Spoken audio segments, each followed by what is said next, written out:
प्रिय दोस्तों नमस्कार। हमेशा की तरह फिर से आपका स्वागत करता हूं एक नए पार्ट के साथ में, नई वीडियो के साथ में। वीडियो जो ये है इसका टाइटल है फंजाई और ये बायोलॉजी से ही जुड़ी हुई है, यानी कि बायोलॉजी का ही एक टॉपिक है। बायोलॉजी की इस क्लास को हम आगे बढ़ाएंगे। तो आज हम पढ़ेंगे फंजाई के बारे में कुछ बेसिक बातें, जैसे कि फंजाई क्या होती है, इसका क्या अर्थ होता है। दूसरा हम देखेंगे कि ये पादप है या नहीं है, यानी कि प्लांट है भी या नहीं।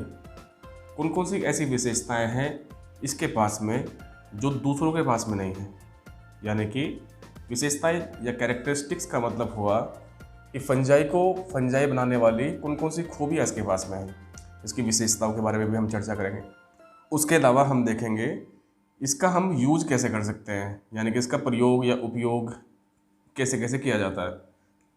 फंजाई के बहुत सारे उपयोग भी हैं, ये सारी चीज़ें हम यहाँ पर देखेंगे। साथ ही साथ में हम देखेंगे इसका न्यूट्रिशन। न्यूट्रिशन का मतलब कि फंजाई पोषण कहाँ से प्राप्त करता है, किस फॉर्म में करता है, और साथ ही साथ ये देखेंगे कि यहाँ से जुड़े हुए कितने क्वेश्चंस अभी तक आए हैं और कितने क्वेश्चंस यहाँ से पूछे जा सकते हैं। आपको पहली क्लास अगर आपने की होगी तो आपको पता है the study of fungi is known as mycology. तो माइकोलॉजी किसको कहा जाता है? जो कवक का अध्ययन करने की जो साइंस है उसको हम माइकोलॉजी कहते हैं, यानी कि कवक का अध्ययन या फंजाई का अध्ययन। तो आज फंजाई को ही हम आगे लेकर के चलेंगे, लेकिन हमें उससे पहले एक चीज़ समझनी है ताकि एक इमेज अगर मन में बन जाए हमारे, तो बायोलॉजी पूरा का पूरा आगे हमें क्या क्या पढ़ना है वो थोड़ा क्लियर हो जाएगा। इसको हम फिलहाल आगे उसी फॉर्म में समझते हुए चलेंगे। दोस्तों हम सभी जानते हैं कि बायोलॉजी में हमें बेसिकली दो चीज़ों का अध्ययन करना होता है। एक तो हम अध्ययन करते हैं जूलॉजी का, और एक हम अध्ययन करते हैं बॉटनी का। बॉटनी का मतलब किस बात से है? वनस्पति विज्ञान। ये इसका मतलब है जंतु विज्ञान से। तो हमें जंतु के बारे में भी जानकारी चाहिए और हमें जो वनस्पति है उसके बारे में भी जानकारी होनी चाहिए। इसको ही टेक्निकल लैंग्वेज में फ्लोरा कह देते हैं, इसको फोना कह देते हैं। तो इन्हीं से संबंधित हमें ये चीज़ें पढ़नी होती है। बात करें अगर वनस्पति की, तो वनस्पति में भी दो टाइप की वनस्पति होती है। वैसे तो हम जब आगे पढ़ेंगे वनस्पति को तो अलग अलग स्पेसीज़ की अलग अलग कुछ कैरेक्टरिस्टिक्स होंगी, हम उनको अलग अलग पूरा पूरा वहाँ पर क्लासीफाइड करेंगे, वर्गीकृत करेंगे। लेकिन जनरली आपको जो समझना है यहाँ पर वो ये बेसिक बात समझनी है कि प्लांट भी दो प्रकार के होते हैं। एक तो होते हैं ग्रीन प्लांट्स। ग्रीन प्लांट्स का संबंध है यहाँ पर हरे वाले जो वनस्पति होती है, जबकि एक होता है नॉन ग्रीन प्लांट, यानी कि ऐसे प्लांट, ऐसे पौधे जिनका कलर कैसा ना हो, हरा ना हो। और इसी का ही एक प्रमुख उदाहरण क्या है? फंजाई। तो फंजाई को हम इस वनस्पति से अलग इसलिए पढ़ते हैं क्योंकि फंजाई का पोषण का तरीका दूसरा है। ये हेट्रोट्रोपिक होता है, जबकि वनस्पति सभी के सभी ऑटोट्रोपिक होती है। ये हेट्रोट्रोपिक, ऑटोट्रोपिक वगैरह ये चीज़ें क्या होती हैं, इनको हम आगे समझते हुए चलेंगे। तो फंजाई की कुछ विशेषताएं ऐसी हैं कि जो जनरली वैसी जो दूसरी ग्रीन प्लांट्स होते हैं उनसे डिफरेंट होती है, इसलिए हम फंजाई की स्टडी को अलग से ही करते हैं। फंजाई को और थोड़ा डीप में समझने के लिए हमें पहले ये समझना होगा कि ये फंजाई किस वनस्पति का हिस्सा होगा या किस प्रकार की होगी। इसको अगर हम वर्गीकृत करें प्लांट में तो किस प्रकार के पेड़ पौधों में शामिल किया जाएगा। तो उसके लिए हमें एक हेडिंग का पता होना चाहिए जिसका नाम है प्लांट किंगडम। और हेडिंग इसलिए बोला है मैंने आपको ये क्योंकि प्लांट किंगडम को जब हम टेक्सोनोमी के बेस पर देखेंगे, इसको क्या कहेंगे? पादप जगत। तो पादप जगत के माध्यम से इसको समझना थोड़ा सा आसान हो जाता है, क्योंकि हम इसको पादप, वैसे तो ये पादप से अलग है क्योंकि इसको हमने कहा है नॉन ग्रीन प्लांट, लेकिन फिर भी चूंकि ये भी किसी एक प्रकार का पादप ही है, कलर इसका भले ही कुछ भी क्यों ना हो, ये क्या है कि एक प्रकार का प्लांट ही है, इसलिए हम इसको प्लांट के अंदर ही पढ़ लेते हैं। तो जैसे प्लांट जो होते हैं, यानी कि जो पादप होता है, पादप जो होते हैं वो बेसिकली दो प्रकार के होते हैं। यानी कि हमारी जो पृथ्वी है उस पर दो प्रकार के पादप पाए जाते हैं। एक का नाम है, उसको हम कह सकते हैं क्रिप्टोगेम्स, क्रिप्टोगेम्स, जबकि दूसरे का नाम क्या है? फेनेरोगेम्स। यहाँ पर नाम से तात्पर्य है कि ये कैटेगरी है, ये सबसे बड़ी कैटेगरी होती है कि हमारी पृथ्वी पर दो प्रकार के ही पेड़ पौधे पाए जाते हैं सिर्फ। आप छोटी घास से लेकर के बड़े बड़े जो रेडवुड है, जैसे रेडवुड ऑफ कैलिफोर्निया, बहुत लंबा वृक्ष होता है जिसकी हाइट भी बहुत ज़्यादा होती है, 200 मीटर के आसपास में जिसकी हाइट रहती है। तो इतनी हाइट के जो पेड़ होते हैं, एक छोटे से ग्रास से लेकर के ये पूरी पूरी जो कैटेगरी है, सभी के सभी पेड़ पौधे जितने भी होंगे इन दोनों की दोनों कैटेगरीज में ही आते हैं। जैसे क्रिप्टोगेम्स के लिए हिंदी में शब्द जो होता है वो होता है दरअसल अपुष्पी। अपुष्पी से आपको आइडिया हो गया होगा कि ये कैसा होगा, इस पर कोई भी फ्लावर्स नहीं आते हैं, यानी कि इस पर फ्लावर्स नहीं होंगे। साथ ही साथ में आपको ये बातें भी ध्यान रखनी है कि इसमें सीड्स भी नहीं होते हैं, यानी कि इसमें बीज भी नहीं होते। और जब बीज नहीं होंगे तो इस पर क्या फ्रूट्स होंगे, तो इसमें फ्रूट्स भी नहीं होते हैं। तो ये तीन खास बात होती हैं क्रिप्टोगेम्स की। बात करते हैं अगर इसकी, तो ये तो पूरा डेवलप होगा, इसको हम कहते हैं पुष्पी। पुष्पी प्रकार के जो होंगे क्या पौधे होंगे, उनको हम ये कहते हैं।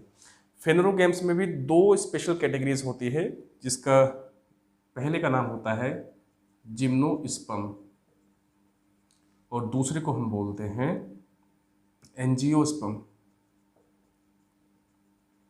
इसके लिए शब्द है, इसको हम कहते हैं नग्न बीजी।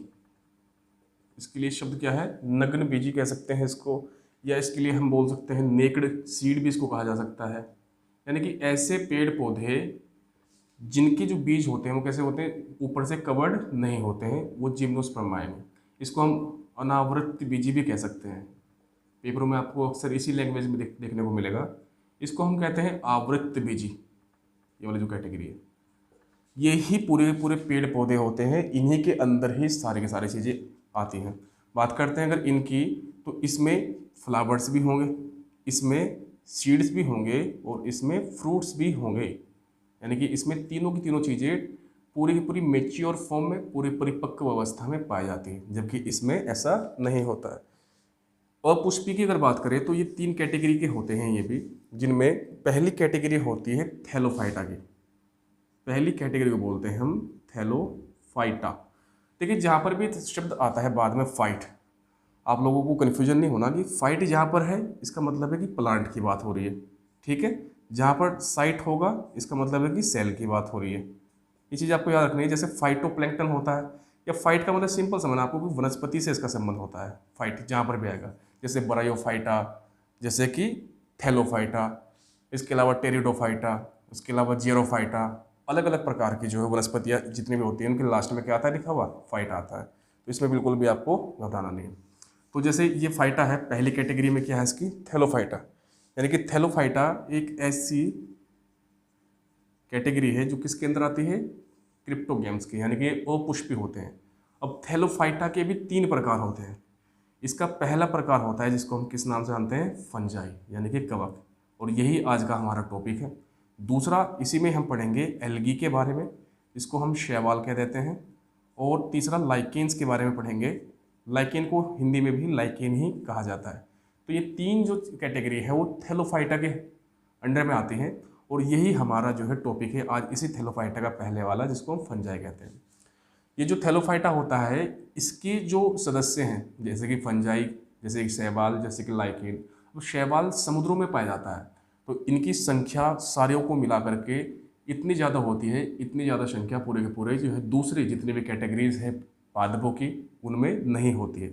इसलिए इसको हम कहते हैं कि बिगेस्ट ग्रुप कहा जा सकता है इसको, biggest group in plant kingdom, यानी कि पादप जगत में सबसे बड़ा समूह जो है वनस्पति का वो थैलोफाइटा है, और थैलोफाइटा में ये चीज़ें आती हैं। दूसरा जो पार्ट है इसी का ही क्रिप्टोगेम्स में, एक तो थैलोफाइटा है ही है, दूसरा जो इसमें प्रमुख जो हिस्सा है उसको हम बोलते हैं ब्रायोफाइटा। ब्रायोफाइटा भी एक ऐसी वनस्पति है जो मेरीन यानी कि पानी में पाई जाती है। इनको हम एक एक करके बाद में डिस्कस करेंगे धीरे धीरे। एक ऐसी होती है टेरिडोफाइटा, टेरिडोफाइटा। तो ये तीन कैटेगरी होती है जो क्रिप्टोगेम्स में आती है।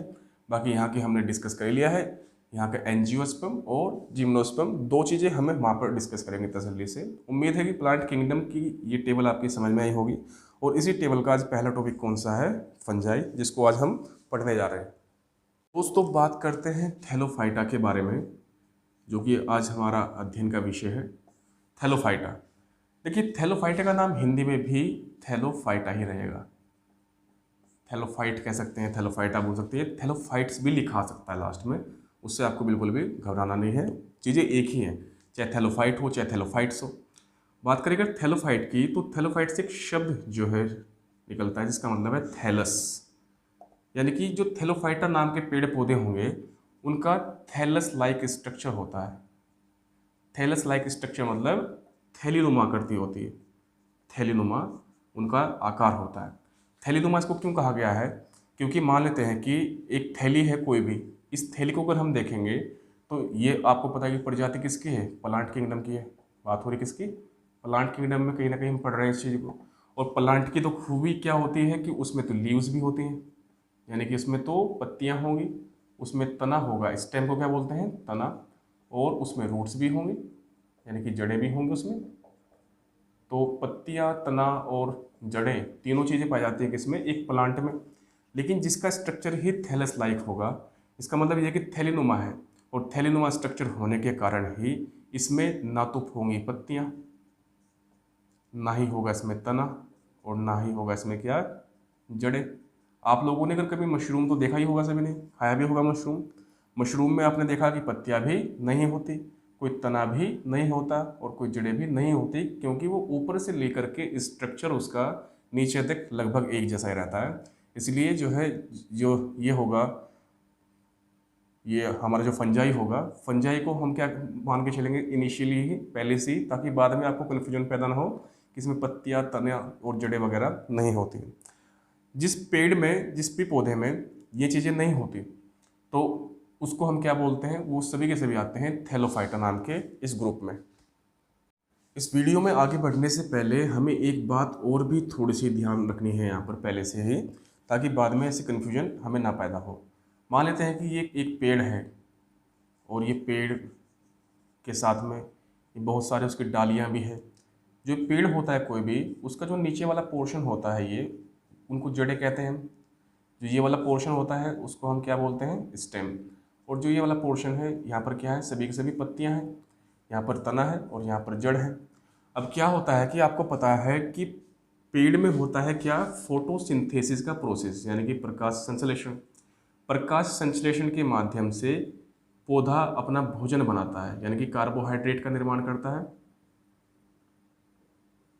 और कार्बोहाइड्रेट का निर्माण करने के साथ साथ में ये पोषण, सिर्फ पत्तियों में जो है क्या हो रहा है, कार्बोहाइड्रेट का संचय हो रहा है। लेकिन ये पूरा पूरा जो कार्बोहाइड्रेट है पूरे के पूरे पौधे के या पूरे के पूरे पेड़ के विकास और वृद्धि में खर्च होना चाहिए। इसलिए लीव्स से, यानी कि पत्तियों से लेकर के स्टेम से होते हुए जड़ों तक इसको पहुंचाने का काम भी कोई ना कोई एजेंट करता ही होगा। तो नोट में हमें ध्यान रखना है कि प्लांट के, किसी भी प्लांट के, किसी भी प्लांट में दो इम्पोर्टेंट क्या पाए जाते हैं, वैसे तो और भी काफ़ी सारे हैं, उनको हम बाद में डिस्कस करेंगे, लेकिन दो इम्पोर्टेंट फिलहाल जो हमें पढ़ने हैं, ऊतक पढ़ने हैं, यानी कि टिश्यूज़ पढ़ने हैं। और ये दो इम्पोर्टेंट जो टिश्यूज़ है, इसमें एक का नाम है फ्लोएम और एक का नाम होता है जाइलम। इनको आप हिंदी इंग्लिश दोनों में ऐसे ही पढ़े होंगे, जाइलम और फ्लोएम। तो ये दो इम्पोर्टेंट क्या होते हैं, ऊतक होते हैं। इन ऊतक को हम कहीं ना कहीं बोलते हैं कि ये एक प्रकार से कनेक्टिव टिश्यू इनको कहा जा सकता है, टिश्यूज़, क्योंकि ये पूरे के पूरे पेड़ को क्या कर रहे हैं, आपस में कनेक्ट कर रहे हैं।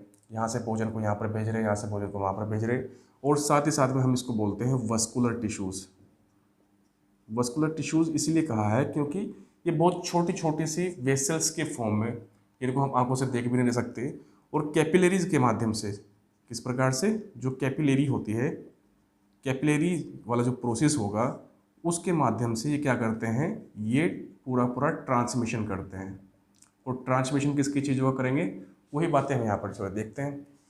जैसे कि ये पौधा है, ये कोई पेड़ है, इस पेड़ में भी क्या है, कोई ना कोई कन्वेक्टिव या वस्कुलर टिश्यू या संवहनीय ऊतक भी कहते हैं इसको, कन्वेक्टिव टिश्यू भी कहते हैं, संवहनीय ऊतक भी इसको कहा जाता है। अब ये जो टिश्यूज़ हैं ये कैसे काम करते हैं, मान लीजिए कि जो जड़ है, जड़ों में आपको पता है कि इंपॉर्टेंट एलिमेंट्स भी होंगे, नीचे बहुत सारे तत्व होते हैं, जैसे नाइट्रोजन से लेकर के भाई तत्व में कौन कौन से, नाइट्रोजन होता है, फास्फोरस होता है, पोटेशियम होता है, कॉपर वगैरह होता है। पेड़ को जो है पोषण देने के लिए कार्बोहाइड्रेट के अलावा भी अन्य कुछ तत्वों की आवश्यकता पड़ती है जो जड़ों के माध्यम से वहाँ पर पहुँचता है।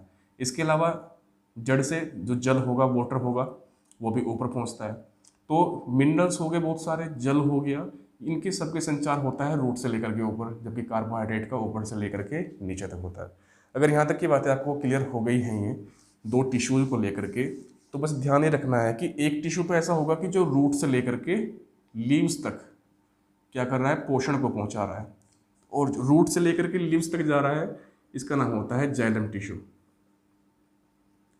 और जो लीव से लेकर के रूट्स तक आ रहा है, यानी कि जो इन पत्तियों से लेकर के जड़ों तक नीचे तक पहुंच पा रहा है या पहुंचा रहा है उस पोषण को या कार्बोहाइड्रेट को, उसको हम बोलते हैं फ्लोएम टिश्यू। आपको बस इतना याद रखना कि पी से पत्तियां, पी से फ्लोएम, यानी कि जो पत्तियों से नीचे जा रहा है तो वो फ्लोएम लेके जाएगा। ज से जड़, ज से जाइलम, तो जड़ों से जो ऊपर लेके जा रहा है वो जाइलम टिश्यू होगा। तो जाइलम टिश्यू किन किन चीज़ों को लेकर के जाता है, कुछ मिनरल्स होंगे यानी कि खनिज होंगे, जल होगा, और भी एक्सेट्रा कुछ चीज़ें हो सकती हैं। जबकि फ्लोएम टिश्यू क्या करता है, ये कार्बोहाइड्रेट को पौधे के अन्य भागों में पहुंचाता है। तो ये दो जो प्रमुख टिश्यूज़ हैं इनको हमेशा याद रखना है हमें, क्योंकि आगे पूरे प्लांट किंगडम में इनका जिक्र कहीं ना कहीं होता रहेगा। अब प्यारे दोस्तों, नेक्स्ट बात हम जो करने जा रहे हैं वो क्या है कि हमें पता है कि थैलोफाइटा में थैलीनुमा आकृति होती है, जिसमें किसी भी वनस्पति के पास ना तो पत्तियां होंगी, ना तना होगा, और ना ही क्या होगी, जड़ें होंगी। जब ये तीनों चीज़ें नहीं हैं वहाँ पर, तो जाहिर सी बात है इसके पास में ना तो होगा जाइलम टिश्यू और ना ही होगा इसके पास में कौन सा, फ्लोएम टिश्यू। ये दोनों के दोनों कौन से टिश्यू हैं, इनको हम कन्वेक्टिव टिश्यू कहते हैं, कन्वेक्टिव टिश्यूज़ कह सकते हैं, या संवहनीय ऊतक इनको कहते हैं हम। यानी कि इन पौधों में संवहनीय ऊतक नहीं पाया जाता। और आपको ध्यान रखना है कि संवहनीय ऊतक कहीं ना कहीं इसका संबंध किससे है, पोषण से है। समझ पा रहे हो बात को, कहीं ना कहीं इसका संबंध किससे है, न्यूट्रिशन से, क्योंकि इसी ऊतक के माध्यम से पत्तियों से जड़ों तक तने से होता हुआ पूरा पूरा कार्बोहाइड्रेट पहुंचता है, और जड़ों से ऊपर तक मिनरल्स और पानी पहुंचता है। तो पोषण में कमी आ जाती है। पोषण में कमी आने के कारण ही जो थैलोफाइटा ग्रुप होता है वनस्पति का, इसका जो आकार होता है, समझ पा रहे हैं बात को, जो आकार होगा इस थैलोफाइटा का वो भी क्या होता है, बहुत ही कम होता है। यानी कि ये ऐसी वनस्पति होगी जो बहुत ही छोटी होती है। ये माइक्रोस्कोपिक से लेकर के थोड़ी बहुत बड़ी हो सकती है, जो आप लोग देख सकते हैं। पूरा का पूरा डेवलप ऐसा नहीं होती है वनस्पति, जैसे कि बहुत बड़े बड़े पेड़ होते हैं जो क्लियरली विजिबल होते हैं। तो ये क्लियरली जो है हमको ऐसे नहीं दिखाई पड़ते। आपने देखा भी होगा कि बहुत सारी जगह पर जो है थैलोफाइटा, जैसे कोई तालाब वगैरह के ऊपर आपने कभी एल्गल ब्लूम देखा हो, शैवालों का ऊपर जमावड़ा सा हो जाता है, हरी हरी जो एक लेयर सी बन जाती है ऊपर। तो ये इस प्रकार की वनस्पति होती है, ये बातें आपको ध्यान रखनी है। दोस्तों, बात करते हैं हम फंजाई में कि प्रमुख विशेषताएं क्या क्या है, यानी कि इनकी इम्पोर्टेंट कैरेक्टरिस्टिक्स कौन कौन सी है जो फंजाई को थोड़ा यूनिक बनाती है। पहला जो इसकी है, जो पहली विशेषता है वो क्या है कि इसको हम कहते हैं कि ये नॉन ग्रीन प्लांट है। ये क्या है, नॉन ग्रीन प्लांट है, यानी कि हरा पौधा नहीं होता है ये, यानी कि हरे के अलावा कोई दूसरा कलर होता है। जबकि आपको पता है कि ग्रीन इंडिकेट करता है कहीं ना कहीं किसको, क्लोरोफिल को, जिसके लिए हिंदी में शब्द होता है पर्णहरित। और आपको पता है कि पर्णहरित जो है किसके लिए रेस्पॉन्सिबल होता है, प्रकाश संश्लेषण के लिए, या हम कह सकते हैं फोटोसिंथेसिस के लिए। तो जब ये नॉन ग्रीन प्लांट है, इसमें क्लोरोफिल नहीं पाया जाएगा, ठीक है। और जब इसमें क्लोरोफिल नहीं होगा तो इसमें फोटोसिंथेसिस का प्रोसेस भी नहीं होगा। और जब इसमें फोटोसिंथेसिस का प्रोसेस नहीं होगा तो इसमें कार्बोहाइड्रेट का निर्माण भी नहीं होगा।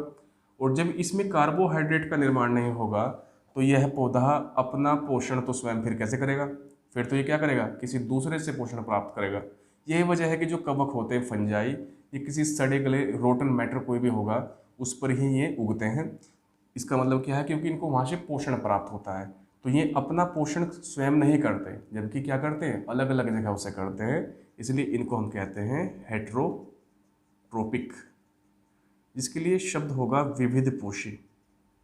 विविध पोषी, विविध पोषी का मतलब किस बात से है कि ये अपना पोषण अलग अलग जगह से प्राप्त करते हैं।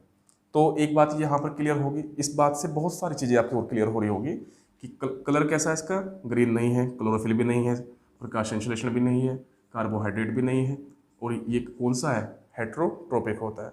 साथ में हमने एक बात और डिस्कस की है कि इसमें जो कन्वेक्टिव टिश्यूज़ होते हैं, कन्वेक्टिव टिश्यूज यानी कि संवहनीय ऊतक, एक तो फ्लोएम था, दूसरा जाइलम था, वो भी इसमें नहीं होंगे। और जब वो नहीं होंगे तो इसका जो साइज होगा, आकार होगा, वो भी क्या हो जाता है, बहुत ही कम।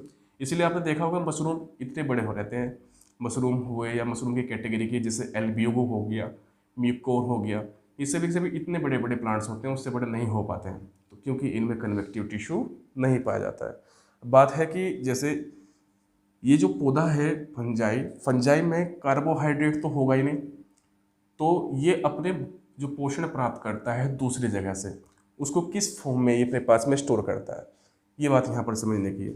देखिए हम इंसान क्या करते हैं, हम चाहे कोई भी खाना क्यों ना खा रहे होते हैं, हम खाने को खाते हैं इसलिए ताकि हमें उससे किसकी प्राप्ति हो, ग्लूकोज की। क्योंकि ग्लूकोज ही क्या है, एक प्रकार से इसकी कार्बोहाइड्रेट की एक सिंपल फॉर्म है जिसको हमारी बॉडी डाइजेस्ट कर पाती है। और हमारी बॉडी में इस डाइजेशन के लिए बहुत सारे एंजाइम्स होते हैं, जैसे फैट को यानी कि वसा को पाचन करने के लिए हमारे पास लाइपेज होता है। उसके अलावा हमारे पास ट्रिप्सिन, पेप्सिन, इरिप्सिन जो कि प्रोटीन में जो कि पाचन में सहायक होते हैं, हेल्प करते हैं। बहुत सारे एंजाइम्स ऐसे होते हैं। तो क्या होता है कि कभी कभी हमारे शरीर में हम कभी कभी खाना ज़्यादा खा लेते हैं, जबकि हमारे शरीर को ऊर्जा की मात्रा की आवश्यकता कम पड़ती है। तो हमारे शरीर में जो ग्रंथि है लीवर, वो क्या करती है कि एक्स्ट्रा जो ग्लूकोज होता है उसको कन्वर्ट कर देता है किसमें, ग्लाइकोजीन में। बस ये बात आपको ध्यान रखनी है, इसका नाम है ग्लाइकोजीन। ये भी एक फॉर्म है इसी की, ग्लूकोज की। ये ग्लूकोज की एक प्रिजर्व फॉर्म होती है। प्रिजर्व का मतलब है कि इसका यूज बाद में किया जा सकता है ग्लूकोज की ही फॉर्म में, क्योंकि ये ग्लूकोज से इसमें कन्वर्ट हो जाएगी ग्लाइकोजीन में, और वापस इससे इसमें भी ये कन्वर्ट हो सकता है इजीली। और इस फंक्शन को करता है हमारे बॉडी में लीवर। तो हमारे शरीर में जो भोजन संचित होता है वो किस फॉर्म में होता है, ग्लाइकोजीन में। और यही बात ठीक ठाक लगभग लागू किस पर हो रही है, इसी फंजाई पर, कि फंजाई जब हेट्रोट्रोपिक है तो कार्बोहाइड्रेट तो इसमें नहीं होगा, तो इसमें क्या होता है, ये उनको अपने पॉइंट को लिख सकते हो आप इसको, यह अपने भोजन को ग्लाइकोजीन के रूप में संचित करके रखता है या स्टोर करके रखता है। ये भी इसकी एक इम्पोर्टेंट बात है।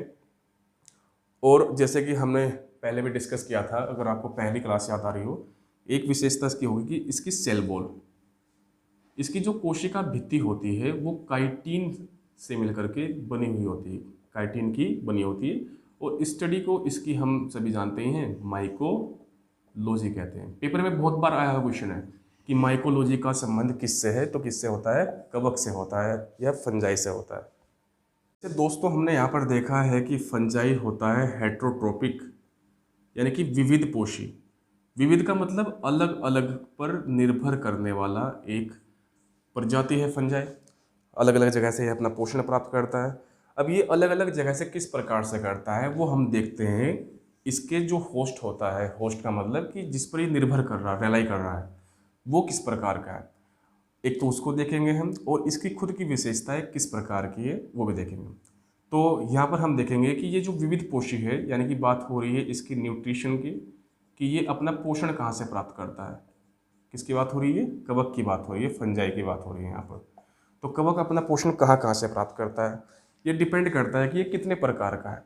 तो अगर हम इसको यहाँ पर इस दूसरे एंगल से भी देखें, इसको हम ऐसे समझेंगे कि न्यूट्रिशन के आधार पर, यानी कि पोषण के आधार पर कितने टाइप्स हो सकते हैं किसके, फंजाई के।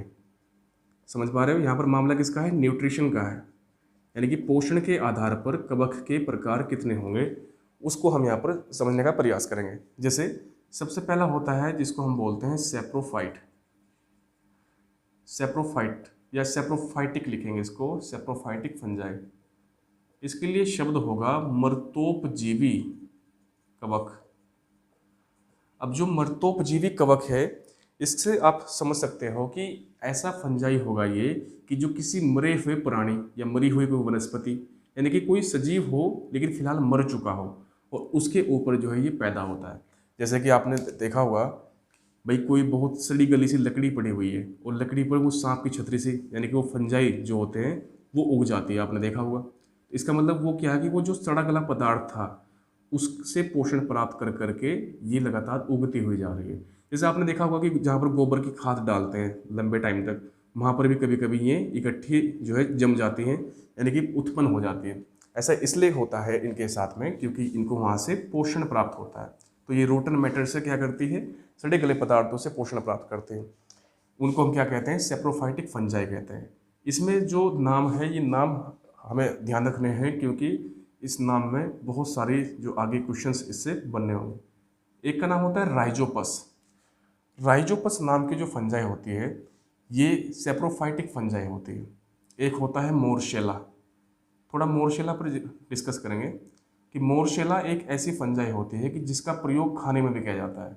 जो बड़े बड़े जो लोग होते हैं, क्योंकि इसके प्राइसेस बहुत ज़्यादा होते हैं, 20,000 रुपये केजी, 25,000 पर केजी, ऐसे इनके रेट होते हैं। तो मोरसेला भी एक ऐसी ही जो है फंजाई होती है जिसका खाने में यूज़ किया जाता है। एक फंजाई और है जिसका नाम है पेनिसिलियम। पेनिसिलियम पेनिसिलियम अब आप लोगों को इसके नाम से ही पता चल पा रहा होगा कि पेनिसिलियम ही वो फंजाई है जिससे पहली बार दवाई बनाई गई, पेनिसिलिन। स्पेलिंग को थोड़ा चेक कर लियो भाई, पेनिसिलिन। और जो किसने बनाई थी, अलेक्जेंडर फ्लेमिंग ने, जो कि एक फर्स्ट एंटीबायोटिक थी। आपको ये भी पता है कि दुनिया की सबसे पहली एंटीबायोटिक यानी कि प्रतिजैविक जो है दवाई थी, ये मेडिसिन थी, तो वो भी इसी से बनी थी, पेनिसिलियम से। तो उम्मीद है कि सेप्रोफाइटिक कवक आपकी समझ में आ गया होगा ठीक ठाक। दूसरा अगर हम बात करते हैं, नोट करते हुए चलना साथ साथ में, दूसरी जो टाइप की फंजाई है पोषण के आधार पर, उसको हम कहते हैं पैरासाइटिक फंजाई। उसको हम कहेंगे पैरासाइटिक फंजाई। पैरासाइटिक के लिए हिंदी में शब्द फिर से वही है, परजीवी, जिसको हम कह देते हैं परजीवी कवक। और जैसे कि इसके नाम से ही आप लोगों को एक आइडिया मिल रहा होगा कि ये ऐसी फंजाई होती है जो कि किसी दूसरे पर होस्ट करती है। मैंने आपको पहले बताया था कि जो पैरासाइटिक होगी, पैरासाइटिक यानी कि जो फंजाई ऐसी होगी परजीवी, ये हमेशा सिर्फ और सिर्फ नुकसान ही पैदा करती है, यानी कि ये हमेशा हार्मफुल ही होती है किसी के भी लिए। और जो हार्मफुल होती है, हार्मफुल से आपको पता है कि फिर ये क्या करेगी, कुछ बीमारियां पैदा करेंगी, ये बीमारियों को जन्म दे सकती हैं। तो ये जो डिसीजेस होगी उनको हम फंगल डिसीजेस कहेंगे। और हमारा अगले टॉपिक में इस चीज़ को पढ़ेंगे हम कि फंगल डिसीजेस यानी कि कवक जनित जो बीमारियां हैं वो किन के कारण होती है, पैरासाइटिक फंजाई के कारण। उनको हम आगे इसमें देखेंगे कौन कौन सी हो सकती हैं। ये तो बहुत सारी हैं, जैसे कि स्पेशली दो नाम आपको ध्यान रखने हैं। एक का नाम है ओस्टिलेगो, मैं कहीं पर लिख देता हूँ इसी पैरासाइटिक के बारे में। एक का नाम है ओस्टिलेगो और दूसरी का नाम है, ये टी है भाई, पुकेनिया। पिकेनिया, इसको पिकेनिया बोलते हैं, पिकेनिया, ये आई आएगा यहाँ पर, पिकेनिया। हाँ जी। तो ये दो ऐसी फंजाई हैं जो पैरासाइटिक हैं और बीमारियां पैदा करती हैं। कौन कौन सी बीमारियां पैदा करेंगी हम बाद में इसको तसल्ली से डिस्कस करेंगे। अब इसका तीसरा टाइप देखते हैं। एक हमने सेप्रोफाइटिक पढ़ी यानी कि मर्तोपजीवी, एक परजीवी देख लिए। अब जो हमारे पास में है वो कौन सी, सिम्बाइटिक वाली, सिम्बाइटिक। अब होता क्या है कि जैसे हमने डिस्कस किया था पहले ही कि जो सिम्बाइटिक होता है, या सिम्बाइटिक से पहले भी हम देखेंगे कि थैलोफाइटा में 3 ग्रुप थे। एक तो फंजाई था, एक कवक था और एक तीसरा लाइकेन था। तो जो ये फंजाई होती हैं जितने भी, इन फंजाई का सिम्बाइटिक रिलेशन होता है किसके साथ में, विद एल्गी एंड लाइकेन। यानी कि लाइकेन के साथ में और शैवाल के साथ में इनका सहजीवी संबंध होता है। सहजीवी का मतलब क्या होता है कि दोनों के दोनों एक दूसरे को क्या पहुंचाते हैं, फायदा पहुंचाते हैं। तो बहुत सारी है इस टाइप की जो लाइकेन्स, जो ऐसे कवक हैं कि जिनका संबंध इनके साथ में कैसा होता है, सकारात्मक होता है। तो जिनको हम ज़्यादातर खाने में भी यूज़ करते हैं और भी चीज़ों में यूज़ करते हैं, उसको हम देखेंगे फिर अगले इसी हेडिंग में कि इसके क्या क्या यूजेस हो सकते हैं। तो बात करते हैं फंजाई की यूजेस की। तो जैसे कि हमने देखा ही है कि यूजेस तो बहुत सारे हैं इसके। यूजेस खाने से लेकर के बहुत सारी चीज़ों में। जैसे पहली की बात करते हैं, फंजाई क्या होता है कि हमने भी डिस्कस किया था कि एक होती है राइजोपस। राइजोपस नाम की जो फंजाई थी वो कहाँ पर पैदा हो रही थी, मर्तोपजीवी फंजाई थी वो एक, यानी कि एक प्रकार की कैसी थी, सेप्रोफाइटिक फंजाई थे। उसने क्या किया कि वो दूसरी जगह पर उग गई और उस सड़े गले पदार्थ को उसने धीरे धीरे खत्म कर दिया जहाँ पर वो उगी थी। तो ये क्या करती है, फंजाई की सबसे इंपॉर्टेंट बात यह है कि ये फर्टिलिटी को बढ़ा देती है मिट्टी की। फर्टिलिटी जो होती है मृदा की, इसको बोलते हैं मृदा की उर्वरता को क्या कर देगी, ये बढ़ा देती है। बढ़ाती कैसे है, क्योंकि ये जो मृदा होती है, मृदा में जो होते हैं सड़े गले पदार्थ, इसको हम बोल सकते हैं रोटन मैटर जो होगा, ऐसा मैटर कि जिसकी वजह से जो है वहाँ पर कुछ ऐसे नाइट्रोबैक्टर्स, यानी कि जिनको हम नाइट्रोजन फिक्सेशन बैक्टीरिया भी कह सकते हैं, वो सही प्रकार से उत्पन्न नहीं हो पाते। तो ऐसी जो सड़े गले पदार्थ होते हैं जिनके कारण मृदा में बैक्टीरिया, जो अच्छे वाले बैक्टीरिया है, वो पैदा नहीं हो पाते, उसको ही ये क्या कर देती है, फिनिश कर देती है फंजाई। जैसे कि राइजोपस्ती हमने डिस्कस किया था उसके बारे में। तो उससे क्या होती है, मृदा की फर्टिलिटी बढ़ जाती है। इसके अलावा ये यूज इसका और भी बहुत सारा है, जैसे कि हम कह सकते हैं जैसे फूड में कि एज फूड, यानी कि हम खाने के रूप में भी फंजाई का यूज़ करते हैं। अब खाने के रूप में तो बहुत सारे, जैसे एक मशरूम आप जानते ही हो, लेकिन मशरूम की भी अलग अलग कैटेगरीज होती है। जैसे कि एक होता है रोमेरिया।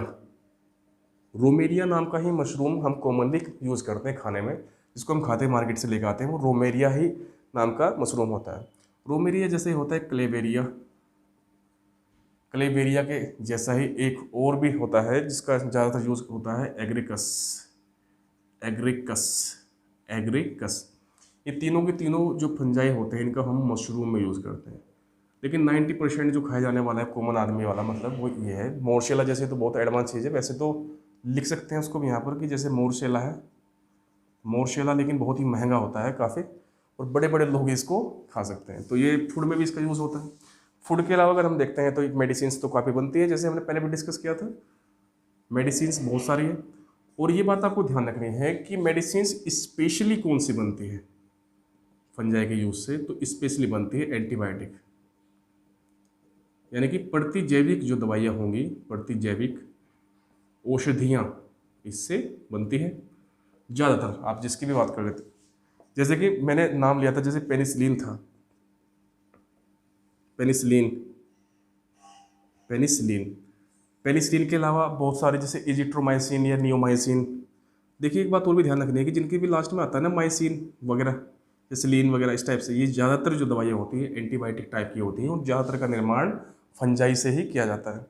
जैसे बोलते हैं ना कि भाई जंगलों में गए, वहाँ से जड़ी बूटी लाए, तो वो जड़ी बूटी कुछ और नहीं, फंजाई होती है, जहाँ से एंटीबायोटिक ही इस टाइप की बनाई जाती है। इसके अलावा और भी है, जैसे स्ट्रेप्टोमाइसिन। स्ट्रेप्टोमाइसिन है एक बड़ी प्रसिद्ध दवा है, एजिट्रोमाइसिन। बहुत सारी जिनमें ये माइसिन मुइसिन आ रहा है, जो भी, जैसे टेरामाइसिन भी काफ़ी वैसे फेमस दवाई है, टेरामाइसिन। ज़्यादातर ये कैसे दवाई हैं, एंटीबायोटिक दवाइयाँ ही हैं। तो ज़्यादातर एंटीबायोटिक दवाइयाँ बनती है किससे, फंजाई की हेल्प से बनती है। फंजाई के अलावा और अगर हम बात करते हैं मेडिसिन के अलावा, तो मेडिसिन के अलावा और कहाँ कहाँ पर यूज़ कर सकते हैं, जैसे एक होता है टू मेक चीज़। चीज़ का मतलब है, बात हो रही है यहाँ पर चीज़ को बनाने में, चीज़ पनीर को बनाना, या एक चीज़ में भी अलग अलग कैटेगरीज होती है बहुत सारी। जैसे एक तो पिज़्ज़ा में पड़ने वाला जो एक्स्ट्रा चीज़ होता है, वो डिफरेंट काइंड का चीज़ होता है जो प्रोसेस्ड होता है पूरा, और एक ये होता है वैसे वाला जो हम खाते हैं जनरली घरों में अपने। तो चीज़ को बनाने में भी इसका यूज़ होता है। तो चीज़ को बनाने में जो हम यूज़ करते हैं जिस फंजाई का, उसका नाम है एस्परगिलस। एस्परगिलस यही आएगा, एस्परगिलस इसको हम कहते हैं, एस्परगिलस। दूसरी जो है वो वही है हमारी पेनिसिलियम। तो ये दो काफ़ी इम्पोर्टेंट जो रोल प्ले करती है चीज़ को बनाने में, पनीर को बनाने में। जनरली जो टार्टरी वगैरह जिसको बोलते हैं, पनीर फाड़ने वगैरह में यूज़ करते हैं, उनमें भी क्या होता है, कुछ यूज़ करते हैं हम फंजाई का भी, दूध को फाड़ने के बाद में उससे पनीर बनाने में, या और भी बहुत सारी चीज़ों में। जैसे कि एक होता है यीस्ट, इसके बारे में तो आपने सुना है, वो अक्सर खमीर कहते हैं इसको हिंदी में, पेपर में बहुत बार पूछा जाता है ये भी। खमीर का यूज़ दो जगह पर करते हैं, जैसे ब्रेड बनाते हैं ना, जैसे बेकरी जो होती हैं, तो बेकरी जो होते हैं जितने भी बेकरी उद्योग, जहाँ पर बिस्किट बनते हैं, जो भी ये ब्रेड बनते हैं, तो उसमें भी जो है यूज़ किया जाता है यीस्ट को। और साथ ही साथ में यीस्ट को फर्मेंटेशन में यूज़ करते हैं हम। फर्मेंटेशन को ये शब्द मतलब फर्मेंटेशन को बोलते हैं हम किण्वन। वैसे तो आगे पढ़ेंगे हम इसके बारे में तसल्ली से फिजिक्स वाली क्लास में। आपको यहाँ पर समझना है कि फर्मेंटेशन की प्रोसेस से बनती है वाइन, और फर्मेंटेशन के इस प्रोसेस में हम यूज़ करते हैं खमीर का यानी कि यीस्ट का। तो यानी कि ये वाइन यानी कि शराब बनाने में भी इसका यूज़ किया जाता है। इसके अलावा और भी कुछ है, उनके बारे में भी डिस्कस कर ही लेते हैं। एक होता है टू मेक एंजाइम्स। आप आज लोग समझ पा रहे होंगे आप लोग सभी कि फंजाई के बहुत सारे यूजेस हैं और बहुत बार पेपरों में इसलिए पूछे भी जाते हैं। कुछ एंजाइम्स होते हैं। जनरली एंजाइम क्या होता है, तो मैं इसके बारे में थोड़ा सा एक डेफिनेशन बता देना चाहूँगा। हमारे शरीर में जो भी सजीव होगा उसके शरीर में मेटाबॉलिज्म होता है। एक मेटाबॉलिज्म का मतलब उपापचयन, यानी कि शरीर में बहुत सारी क्रियाएं चलती रहती है और उन क्रियाओं में इम्पोर्टेंट रोल प्ले करते हैं हॉर्मोन्स और एंजाइम्स। तो ये एंजाइम क्या करते हैं, जैसे हमारे पाचन में यूज़ होते हैं, यानी कि हमारे शरीर का मेटाबॉलिज्म ठीक ठाक काम करते रहे उसके लिए शरीर अलग अलग एंजाइम्स का सहारा लेता है। लेकिन कभी कभी कुछ एंजाइम्स हमारे शरीर में बन नहीं पाते, तो हमारे शरीर में अगर कोई इस टाइप का कोई रोग हो जाए तो क्या करते हैं कि साइंटिस्ट ने कुछ एंजाइम्स को जो है ऐसे बनाया है, मतलब अपने आप से बनाया है इनका यूज़ करके, जैसे कि कवक है। तो कवक, ये जो कवक है इनमें कौन कौन से ऐसे एंजाइम हैं जिनका हमने जो है बनाया है साइंटिस्ट ने अभी तक, जैसे कि एक यीस्ट है, इसके बारे में हम जानते हैं। खमीर, खमीर जो है, खमीर से हमने बनाया है जाइमेज, और जाइमेज भी एक इम्पोर्टेंट क्या होता है, एंजाइम होता है। इनके पूरे पूरे फंक्शन जाइमेज लाइपेज वगैरह को तसल्ली से हम बाद में क्लासेस हमारी होगी उसमें हम इसको समझेंगे। एक अभी हमने डिस्कस किया था एस्परगिलस के बारे में थोड़ी देर पहले ही। तो एस्परगिलस जो होता है, एस्परगिलस इसको कहेंगे भाई, एस्परगिलस जो होगा इससे बनता है एमाइलेज। तो दो बहुत इंपॉर्टेंट एंजाइम होते हैं ये, जो दो बहुत ही इंपॉर्टेंट फंजाई से मिलकर के बनाए जाते हैं। इसके अलावा और आगे डिस्कस करते हैं। ये तो था जो एंजाइम्स होते हैं। एक होता है हार्मोन, जैसे बायोलॉजिकल रिएक्शन मैंने बताया था आपको, तो इससे हार्मोन भी बनाया जा रहा है। अब हार्मोन्स भी आपको पता है कि शरीर में ऐसे भाई यहाँ पर ये भी क्या है कि शरीर में बायोलॉजिकल रिएक्शंस के लिए रिस्पॉन्सिबल होता है, यानी कि मेटाबॉलिज्म उपापचयन के लिए उत्तरदायी होता है। तो जो हार्मोन होंगे, अब हार्मोन कौन कौन से ऐसे होते हैं कि जो जिससे ये बनाया जा सकता है। तो एक होती है फंजाई जिसका नाम होता है जिब्रेला। देखो उसका पूरा नाम तो मुझे भी याद नहीं आ रहा और आपको भी याद करने की आवश्यकता नहीं है। Gibberella, Gibberella. तो जिब्रेला एक होती है क्या, फंजाई, और इस फंजाई का यूज करके हम बनाते हैं जिब्रेलिन, जिब्रेलिन हार्मोन, यानी कि जिब्रेलिन नाम का हार्मोन बनाते हैं। इसको क्या कहेंगे हम, जिब्रेलिन।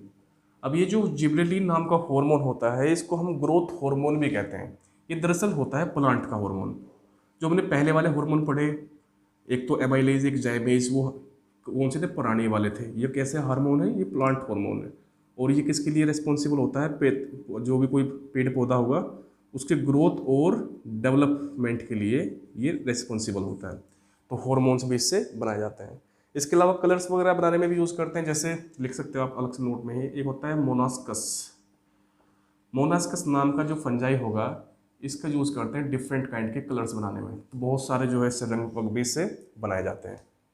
दोस्तों जैसे मैंने आपको बताया था कि कुछ जैसे राइजोपस टाइप की जो होती है, राइजोपस बता रहा हूँ सॉरी, जैसे कि ओस्टिलेगो और पोकेनिया, दो ऐसी फंजाई थी जिसके बारे में हमने डिस्कस किया था कि जो हार्मफुल होती है।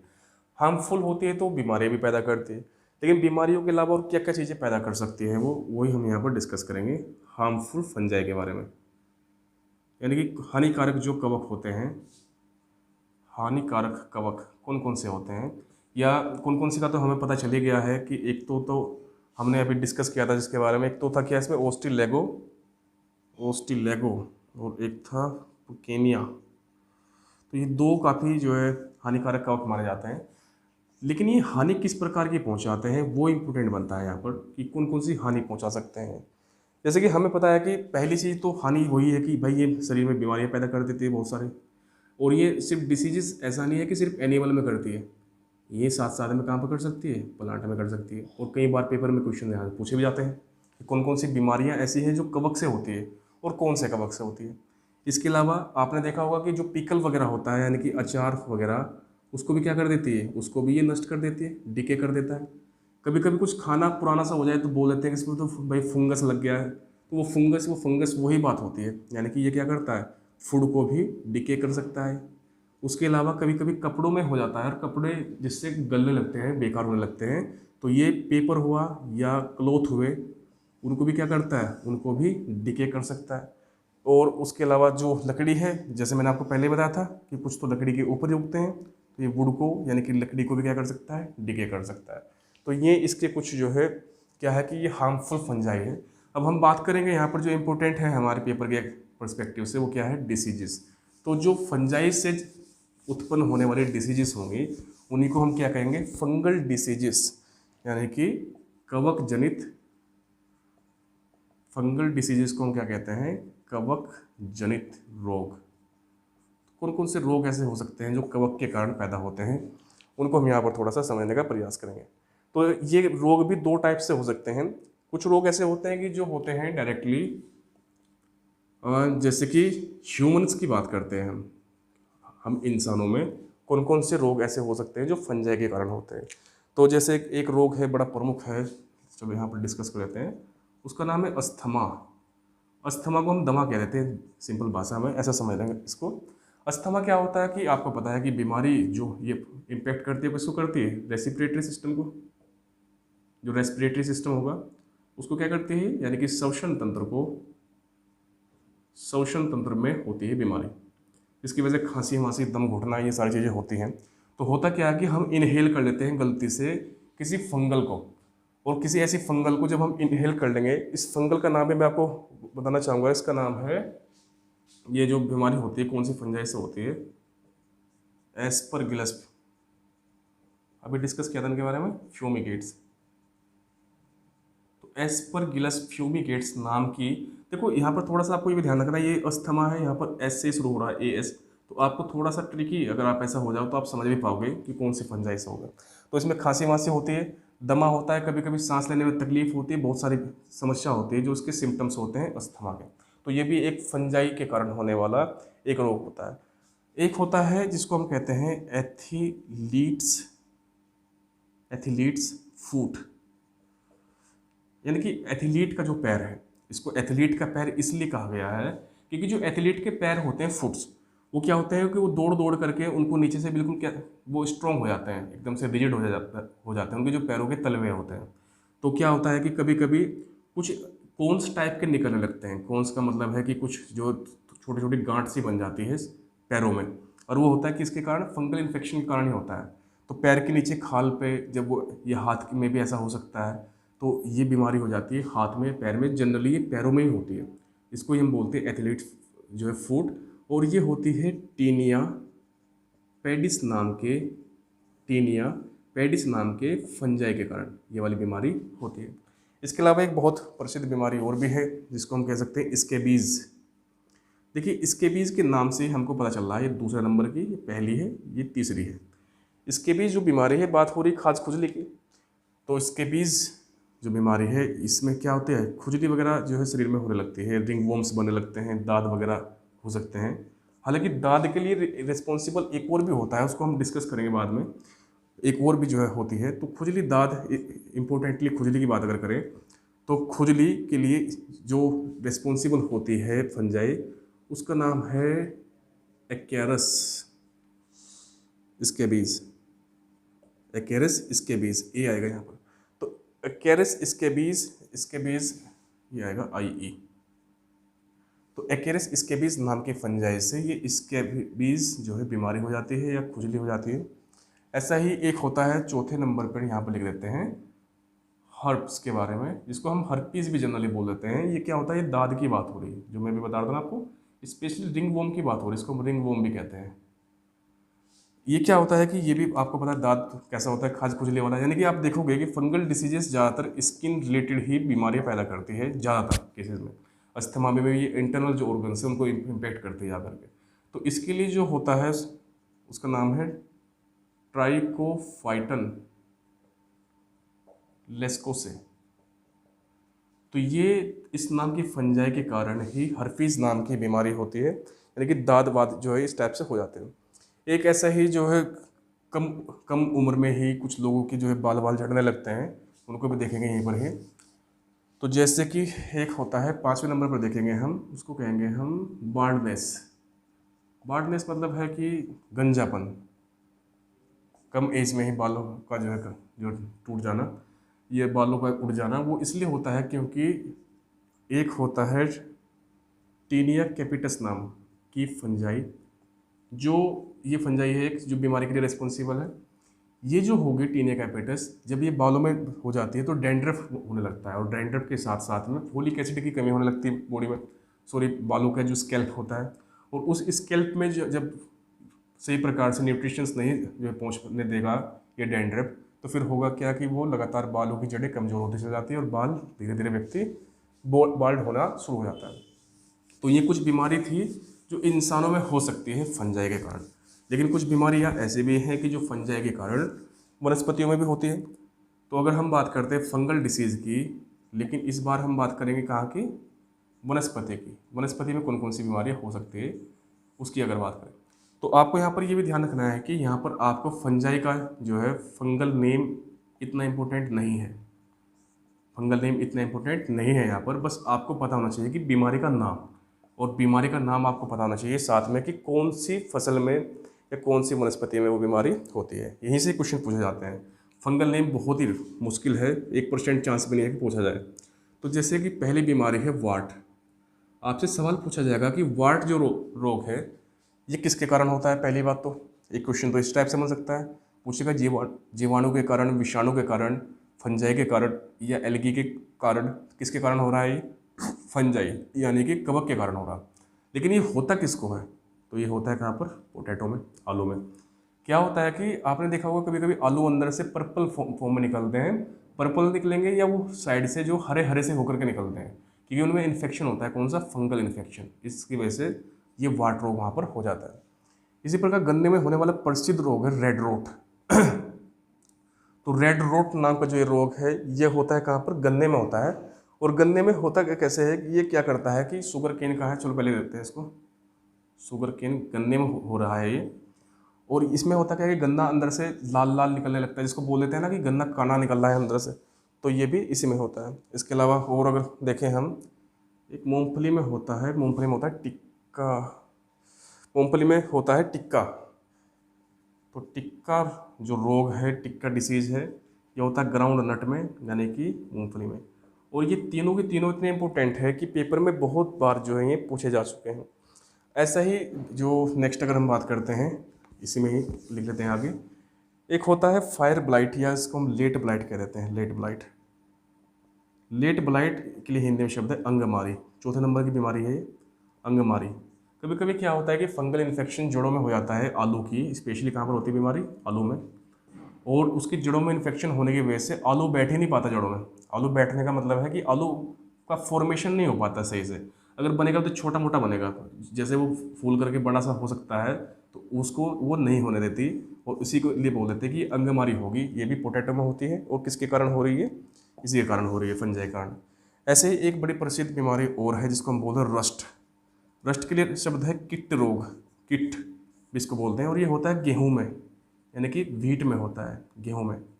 और गेहूं में क्या होता है कि जो होगा रस्ट किट का मतलब इस बात से है कि जो दाना होता है गेहूं का वो सही से फॉर्म नहीं कर पाता, और उसका कलर भी क्या हो जाता है? चेंज हो जाता है कभी कभी, जिसकी वजह से आटा भी उसका काला वाला हो जाता है, या अनाज के दाने बहुत पतले पतले से काले काले से हो जाते हैं। उसको हम बोलते हैं रस्ट या किट रोग। तो ये कुछ इंपॉर्टेंट जो है कुछ रोग थे इनके जो इसके कारण होते हैं। और एक रोग आप और भी लिख सकते हैं 7वें नंबर पर, ब्राउन लीफ ऑफ राइस, यानी कि चावल की जो पत्तियां होती हैं, जब चावल कम एज में ही होता है, कम एज का मतलब है कि जब वो हरा हरा रहता है तो उसकी पत्तियां कैसे होने लगती है? ब्राउन होने लगती है। ब्राउन का मतलब है कि वो सड़ने लगती है। तो ये राइस में होने वाला रोग है, ये भी किसके कारण होता है? फंजाई के कारण ही होता है। तो मेरे दोस्तों की आपकी समझ में सही प्रकार से क्लास आ पाई होगी। अगली क्लास हमारी एल्गी यानी कि शैवाल को लेकर के होगी। नमस्कार दोस्तों।